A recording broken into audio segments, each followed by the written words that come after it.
अब बहुत सारे अगर कंटेंट क्रिएटर्स बनना चाहते हैं या बन चुके हैं, मैं हाँ, उनको एक चीज़ समझाना चाहूँगा। जो आपको दिल से करना आता है काम, हाँ, जो काम आपको करना आता है वो काम करें। सिर्फ अभी 21 माह हुए हैं फूड ब्लॉगिंग में आए हुए, आपके सामने बैठा हूँ अल्हम्दुलिल्लाह। अभी टिकटॉक का कंपटीशन भी विन किया है और उसमें 100 क्रिएटर्स थे, जो कि साउथ एशिया का कंपटीशन था। उसमें बांग्लादेश, श्रीलंका और नेपाल के लोग थे। क्योंकि मैं प्रेजेंट चीज़ के ऊपर बात कर रहा हूँ। अब ये मेरे हाथ में कॉफ़ी है, अब मैं एग्जैक्टली। इसको पी रहा हूँ, अब ये अच्छी है। अब ये बाद में अगर बनाने वाले ने इसमें या तो कॉफ़ी ज़्यादा डाल दी या पानी ज़्यादा डाल दिया, हाँ, फीका कर दिया, मसला मसाइल कर दिया, हाँ, तो उसका ब्लेम भी लोग व्लॉगर्स के ऊपर ही करते हैं। ये सिर्फ एग्जैक्टली। मैं अपनी बात नहीं कर हाँ, रहा। पहली वीडियो बनाने के बाद कैसा लगा था? किसने कहा था कि ये काम छोड़ दो?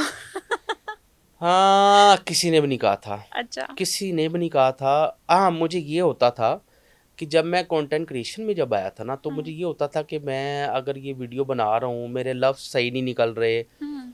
तो मेरे घर वाले क्या सोचेंगे, मेरे अच्छा। ससुराल वाले क्या सोचेंगे, यार वो अच्छा। फलां बंदा क्या सोचेगा, यार विकी अच्छा, क्या कर रहा है। ये सोचते थे ये आप? सोचता था, हाँ। लेकिन वो मैंने फिर वो फिनिश कर दिया। मैंने कहा ओके। सोचते हैं, सोचते रहें, मुझे नहीं परवाह। ओके। क्योंकि मैं निकल पड़ा हूँ, अब निकल रहा हूँ तो अल्हम्दुलिल्लाह बहुत अच्छा निकल रहा हूँ। हाँ। सिर्फ अभी 21 माह हुए हैं फूड ब्लॉगिंग में आए हुए, आपके सामने बैठा हूँ अल्हम्दुलिल्लाह। अभी टिकटॉक का कंपटीशन भी विन किया है और उसमें माशाल्लाह। 100 क्रिएटर्स थे, ओके। जो कि साउथ एशिया का कंपटीशन था। ओके। उसमें बांग्लादेश, श्रीलंका और नेपाल के लोग थे। उन 100 क्रिएटर्स में से पाकिस्तान से 40 क्रिएटर्स थे। उन ओके। 40 क्रिएटर में से हम 5 बंदों की टीम थी, उस 5 बंदों को लीड मैं कर रहा था ओके। और उसको अल्हम्दुलिल्लाह हमने विन किया, पहले माशाल्लाह, नंबर पे हैं। माशाल्लाह, और माशाल्लाह। उसके एवज हमें टिकटॉक जो है वो हमें इंडोनेशिया का ट्रिप भी करवाया मैं। वाओ! माशाल्लाह, और माशाल्लाह। ये सिर्फ 21 माह के अंदर अल्हम्दुलिल्लाह पब्लिक ने बहुत प्यार दिखाया, अवाम ने बहुत दबा के हाँ। सपोर्ट किया मैं अल्हम्दुलिल्लाह। तो ऐसा नहीं है कि बहुत कम टाइम में माशाल्लाह, माशाल्लाह आपने इतना नाम बना लिया और जब आप इस फील्ड में आए, तो तब बहुत बड़े-बड़े नाम थे फूड व्लॉगर्स के। अभी भी अच्छा हैं। अच्छा कंपटीशन था। तो ऐसा लगा नहीं कहीं कहीं आप डिमोटिवेट तो नहीं हुए कि नहीं ये चीज़ मेरे लिए बहुत मुश्किल है, मैं ये नहीं कर पाऊंगा? कभी ऐसा नहीं हुआ? कभी आपको फील हुआ हो कि नहीं ये मुझसे नहीं हो पाएगा? आज तक नहीं हुआ, क्योंकि मुझे आता ये था। हम्म। अब बहुत सारे अगर कंटेंट क्रिएटर्स बनना चाहते हैं या बन चुके हैं, मैं हाँ, उनको एक चीज़ समझाना चाहूँगा। जो आपको दिल से करना आता है काम, हाँ, जो काम आपको करना आता है वो काम करें। हाँ। अगर आपको किसी चीज़ का नहीं पता, आप जानबूझ के उस फील्ड में आ रहे हैं, तो आप एग्जैक्टली। गड़बड़ करेंगे, हम्म। काम खराब करेंगे। जो काम आपको, अब बहुत सारे फूड ब्लॉगर जिस तरह के हैं जो हम्म। देखा देखी ही जा रहे हैं, उनको लगता है कि फूड ब्लॉगिंग में बहुत ज़्यादा पैसे हैं। ठीक है ना, एग्जैक्टली। रेस्टोरेंट वाले देते हैं पैसे, लेकिन रेस्टोरेंट हाँ। वाले उस बंदे को पैसा देते हैं जिसके रिव्यू करने से उनके पास कस्टमर आएंगे, फुटफॉल एग्जैक्टली। आएगा। एग्जैक्टली। रिव्यूज़ हैं, हाँ, अथेंटिक रिव्यूज़ है ना। अब हाँ, अल्हम्दुलिल्लाह इतना आवाम प्यार दिखाती है कि मैं अगर किसी का रिव्यू करता हूँ तो वहाँ पर राजी अल्लाह ताला की ज़ात है, लेकिन हम एग्जैक्टली। मार्केटिंग कर देते हैं ना। एग्जैक्टली। एक आप पे स्टैंप लग गई है कि भाई विकी पांडा रिव्यू कर रहे हैं, तो ये ऑथेंटिक होगा, यहाँ पर जाना चाहिए। हाँ, बिकॉज आप कभी ऐसा नहीं हुआ कि आपने किसी रेस्टोरेंट का या किसी कैफे कोई भी ऐसा ढाबा का रिव्यू किया हो, ठीक है, और वो रिव्यू आप पे उल्टा पड़ गया हो?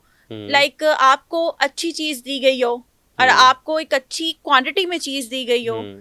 और हर चीज़ आपके लिए अच्छी हो, लेकिन आपकी ऑडियंस जब आपकी रिकमेंडेशन पर गई हो और वहाँ पे वो चीज़ वैसी उनको नहीं मिली हो, तो बैड कमेंट्स नहीं आते? क्या चीज़ फेस करनी पड़ी आपको? बैड कमेंट्स बहुत ज़्यादा आते हैं, हुँ, लेकिन मैं बैड कमेंट्स को अब इग्नोर करता हूँ। पहले मैं जवाब देता था। अच्छा, ये हर रेस्टोरेंट का ये मसला है। हाँ, अब होता ये है कि मैं अपनी वीडियोज़ में भी बता चुका हूँ कि मैं प्रेज़ेंट चीज़ के ऊपर बात कर रहा हूँ। अब ये मेरे हाथ में कॉफ़ी है, अब मैं एग्ज़ैक्टली। इसको पी रहा हूँ, हुँ, अब ये अच्छी है। अब ये बाद में अगर बनाने वाले ने इसमें या तो कॉफ़ी ज़्यादा डाल दी या पानी ज़्यादा डाल दिया, हाँ, फीका कर दिया, मसला मसाइल कर दिया, तो हाँ, उसका ब्लेम भी लोग व्लॉगर्स के ऊपर ही करते हैं। ये सिर्फ एग्ज़ैक्टली। मैं अपनी बात नहीं कर रहा, हाँ, मैं अपनी कम्युनिटी की बात कर रहा हूँ। तो जो भी हाँ, व्लॉगर्स होते हैं, अच्छा, ये भी बात एक झूठ है कि व्लॉगर्स झूठ बोलते हैं, नहीं, वो प्रेज़ेंट हाँ, चीज़ के ऊपर बात कर रहे होते हैं। वो चाहे हाँ, छोटा, देखें कोई झूठ बेच के कब तक किसी की चीज़ बेचेगा? हाँ, उसकी चीज़ में अगर मेयारी नहीं है, हाँ, अगर आप मेरी वीडियो देख के गए, आपको अच्छा खाना नहीं मिला, तो आपका हक बनता है आप एहतजाज करें, आप पैसे ना दें। हाँ, तो इसमें रेस्टोरेंट वाले गड़बड़ कर जाते होते हैं। ज़ाहिर-सी हाँ, बात है, जो खाना उन्होंने हमें देना है, हाँ, प्रेज़ेंटेशन उसकी है बहुत अच्छी करके देनी है, बाद हाँ, में आपको वो चीज़ नहीं मिलनी, तो हाँ, वो मसले मसाइल होते हैं, लोगों के साथ होते हैं। हाँ, और ज़्यादातर ये भी होता है, मिसाल के तौर पे एक स्ट्रीट फूड में मैंने रिव्यू किया, हम्म, अब उसकी कैपेसिटी थी 50 किलो बोंग बेचने की, अच्छा, बोंग पाए बेचने की। ओके, अब उसके बाद रश लगा, रश उसके बाद लग जाता है 100 किलो का। ओके, अब वो 100 किलो सालन बनाएगा, 100 किलो और 50 किलो बनाने में फ़र्क आ जाता है। वो क्वांटिटी पे चला गया, क्वालिटी पे कंप्रोमाइज़ हो गया। तो जब क्वालिटी पे कंप्रोमाइज़ होगा, क्वांटिटी को बढ़ा देगा, जब पैसे कमाने लग जाएगा, तो वो कहीं ना कहीं तो मसले मसाइल मसले हो मसाइल जाते हैं ना। होंगे तो होंगे। उसमें अब बताएं ब्लॉगर्स का क्या कसूर है? अगर वो कच्चा सालन बेचने लग गया, या गोश्त सही से नहीं बना हुआ, या नमक तेज़ हो गया, या उसके ऊपर रश ज़्यादा है, या उधर टाइम ज़्यादा लग गया लोगों को सालन लेने में, तो उसमें बेचारा व्लॉगर फिर गालियाँ खाता है। एग्जैक्टली,